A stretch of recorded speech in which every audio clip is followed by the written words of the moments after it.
Hi, everybody. DJ Yokley with you for a very special Springfield Tiger edition, Coach's Corner with the head ball coach, Mr. Sean Guerriero. Coach, how are we this week? Oh, it was another good week for the Tigers. Our kids are practicing at a high level. They've responded, on the challenges that we've laid out for them week by week. So it's been a good week, and we just got to focus on getting better. 62-18, the final score against Lowellville. I mean, a lot of people picked up the newspaper, looked at YSN, the story the next day, and they realized, man, that was a blowout for Springfield. But you obviously were there. I was there too. You coached it. I called play-by-play. It's a little bit closer than the score would dictate. Well, you end up seeing, we knew it was going to be a challenge with the blown kid. He has a very good arm. He extends the pocket.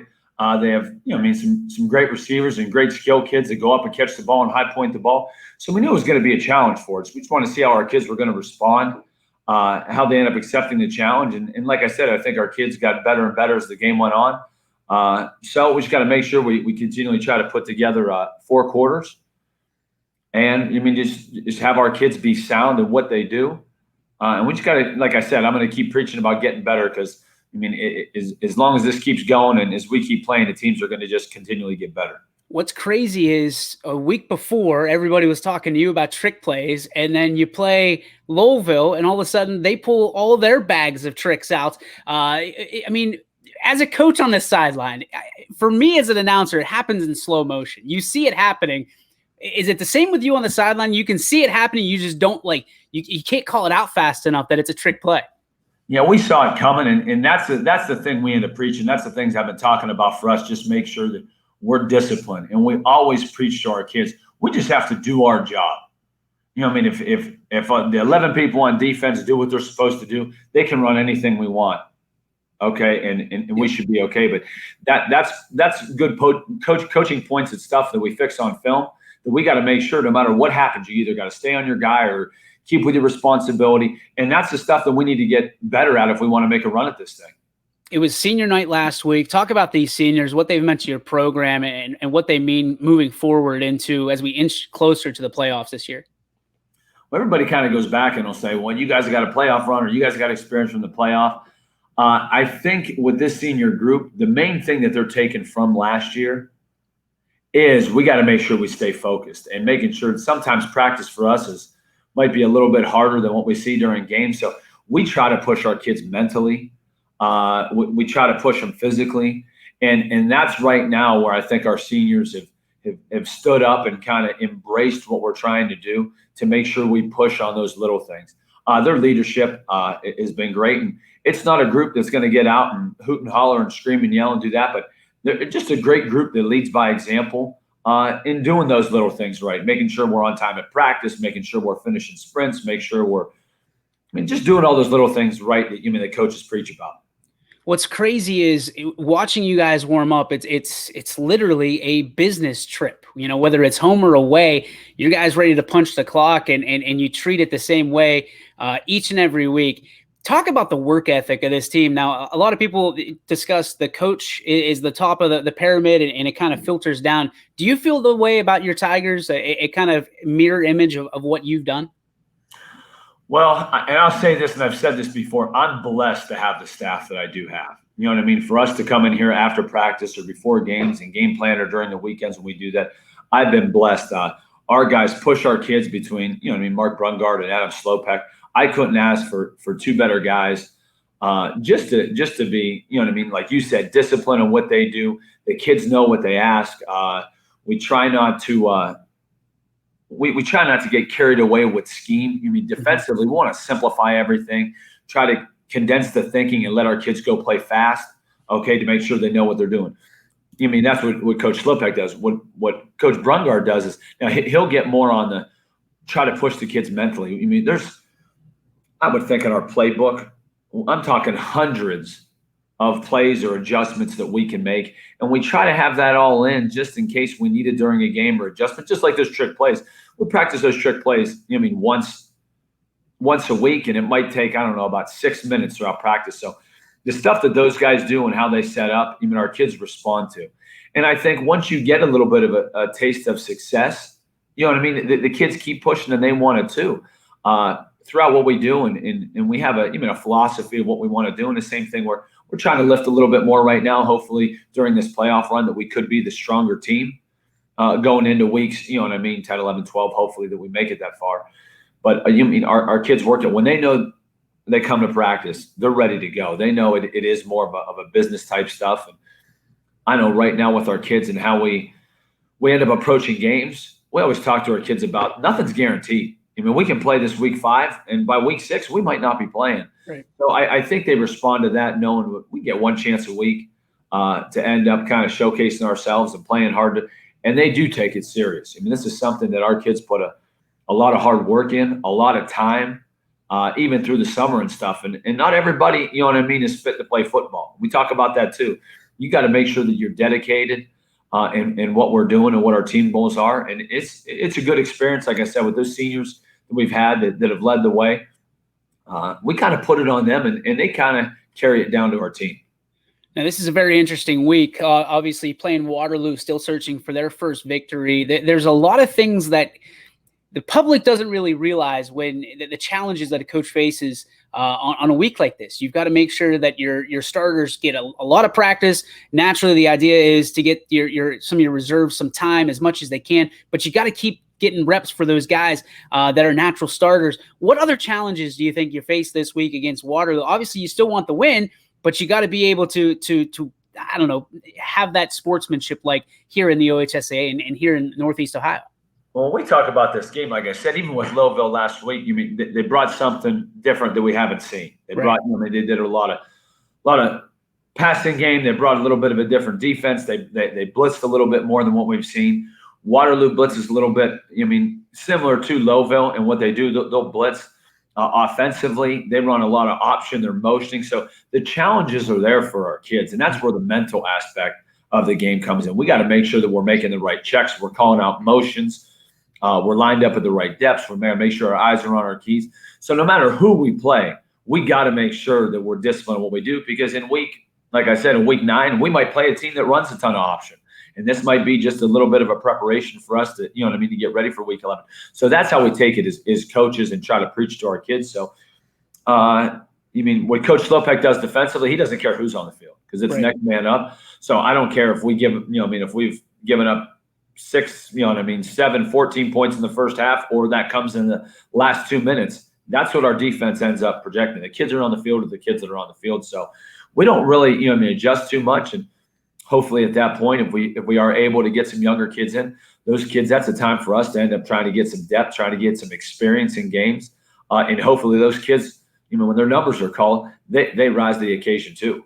And that's kind of one of the questions I have. There's limited, freshman and JV games available to you this year, given the circumstance. Is it nice to be able to see and have, like you said, projections as to what you're going to get the next 2-3 years down the road? Well, it is good, because right now, at least for us, there's in the schools that we're playing, most of them don't have a JV or a freshman, team going, and we are fortunate enough to have. So I try to get our kids to play as much as they can. We're trying to, we can schedule 3 games a week, we will. And I think that gives our kids a lot of experience. But at this point, to have those kids step up and play on a Friday night, some of those younger kids, that's what they dream about. We dress our freshmen on Friday nights because I want them to feel the atmosphere. I want them to make sure that if it's a playoff game and 2 or 3 years down the road, hopefully when they experience that they know what it feels like. They know the importance of being a supportive underclassman. And those guys are part of our team. They should be on the sideline yelling, run, pass. They should be cheering our kids on. They should be celebrating with our kids. And that's the stuff where, we talk about roles on the team. And whether you're the top guy on our program or the bottom guy on our program, you are important. You're a part of this thing. Whether that's a scout team player or, like I said, a guy who's playing 100 plays, you're part of the program and you're important. And we got to make sure that everybody steps up in their role. This is a tough week of practice for you guys. Naturally, you're one of the teams that really goes at it all week long. Who have you seen that people should be, keep an eye on this week that maybe doesn't get all the press clippings that they deserve? Well, obviously our skill kids offensively, between Bo and we got a good group of wideouts and our running backs, always that's where you see the numbers. But our offensive defensive line do a great job. Outstanding. Those guys up front are pushing, and I mean, at times we joke around with Bo saying even some of our coaches could run through the holes that he's getting. But we say that we're our offensive line. Those guys bang every day. They have to play, you know what I mean, at a high level of practice. Defensively, our front four, I mean, our linebackers make a ton of tackles. So that's because our guys up front are eating up double teams. Yep. When you can let those guys run around and fly around and make tackles, I mean, those linebackers are smiling from ear to ear. But our guys up front are really what I think makes us special. And defensively in those front four, we play probably about, 8 or 9 guys throughout a game.